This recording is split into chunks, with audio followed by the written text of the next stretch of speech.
बहुत ही सुंदर विषय पुरुषोत्तम अग्रवाल जी, मौन व्रत।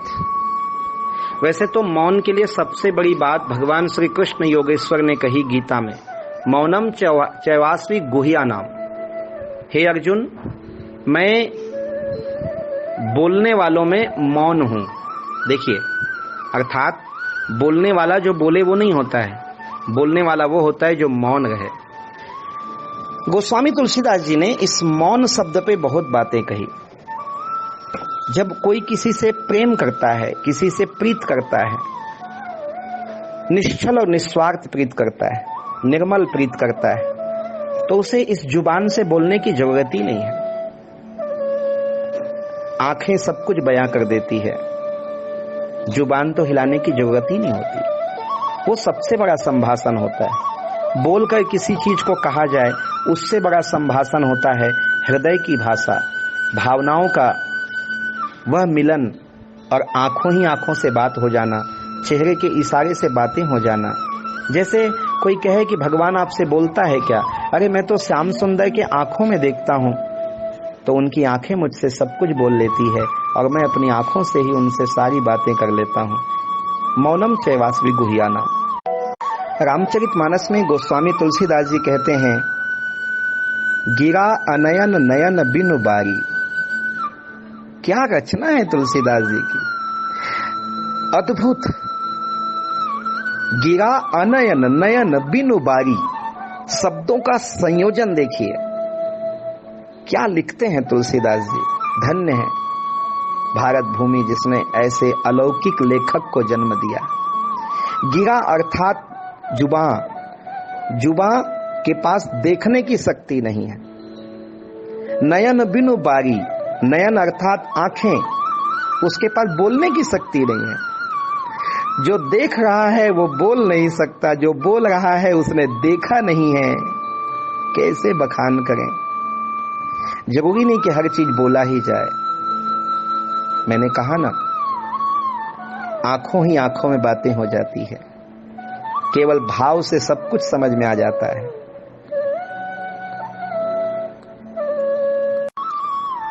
मौन व्रत करना चाहिए। मैंने भी पिछले साल 2 महीने का मौन व्रत किया, सावन भादो, कभी नवरात्रि में 9 दिन किया।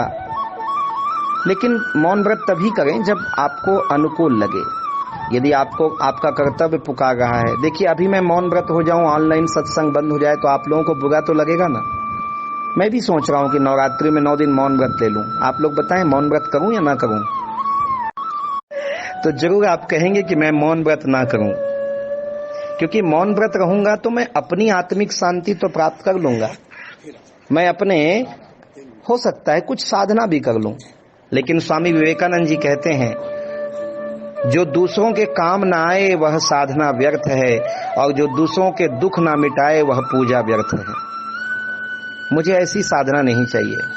मैं अपना कल्याण करके क्या करूंगा? मुझे स्वर्ग में मिल जाए तो आप सबको छोड़ करके स्वर्ग में अकेले क्या करूंगा जाकर? क्या बैकुंठ में यह आनंद आएगा जो मैं आनंद ले रहा हूं इस जीवन में? कदापि नहीं। मैं बहुत सौभाग्यशाली हूं। मैं अपने भाग्य पे बहुत घमंड करता हूं, गर्व करता हूं। मुझे ऐसे माता पिता मिले जिन्होंने मुझे छोटे उम्र में ही इस रास्ते में डाला। मेरी माँ मुझे चिट्ठी लिख के भेजती थी। मंगसा वाली मैया जब चिट्ठी लिख के भेजती थी तो उस चिट्ठी में लिखती थी, संत जी, संसार कुछ नहीं है, देखने का है। संसार में मन मत लगाना। आपको जो रास्ता मिला है उसमें भले कष्ट है, लेकिन बहुत आनंद आएगा।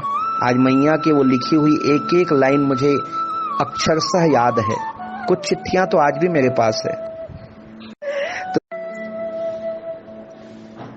अपने जीवन का सौभाग्य हमें प्रिय होना चाहिए। लाखों माताओं का प्रेम मिला, लाखों बहनों ने राखियां बांधी, मस्तक में तिलक लगाया, सब भाई लोगों ने कैसे हाथों हाथ उठा लिया।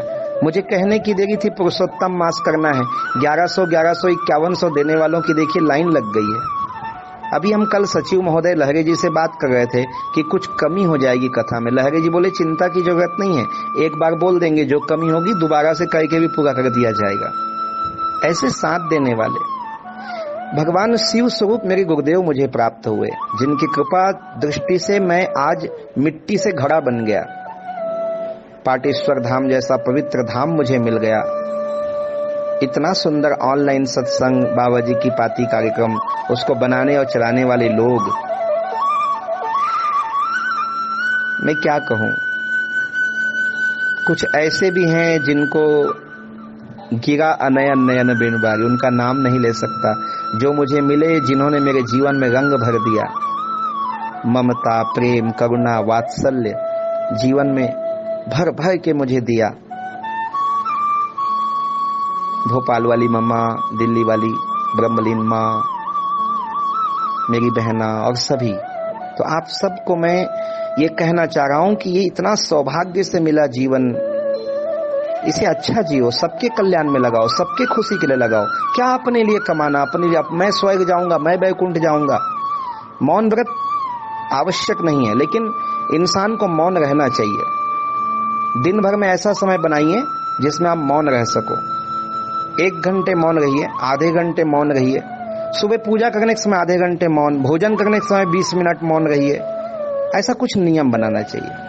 मैं सुबह पूजा के समय 1 घंटे मौन व्रत रहता हूँ, मेरे लिए वही बहुत हो जाता है, क्योंकि दिन भर बोलने वाला जीव कैसे 1 घंटे मौन रहूं। लेकिन उस समय मैं मंत्रों का जाप करता हूँ, पूजा हवन अनुष्ठान रुद्राभिषेक करता हूँ, 1 से 1.5 घंटे मौन रहता हूँ। बहुत अच्छा लगता है, उससे अपने को ऊर्जा मिलती है। तो थोड़ा छत्तीसगढ़ के बालोद जिला में स्थित है पाटेश्वर धाम, जहाँ विश्व का अद्वितीय माँ कौशल्या जन्मभूमि मंदिर निर्माण एवं 10,000 गायों के लिए श्री हनुमान नंदीशाला गौ अभ्यारण्य की स्थापना की जा रही है। श्री पाटेश्वर धाम के आध्यात्मिक, धार्मिक एवं नित्य नवीन जानकारियों से जुड़ने के लिए हमारे YouTube चैनल राम बालक दास को सब्सक्राइब करें एवं घंटी का बटन दबाएं। जय सिया राम, जय गौ माता, जय गोपाल।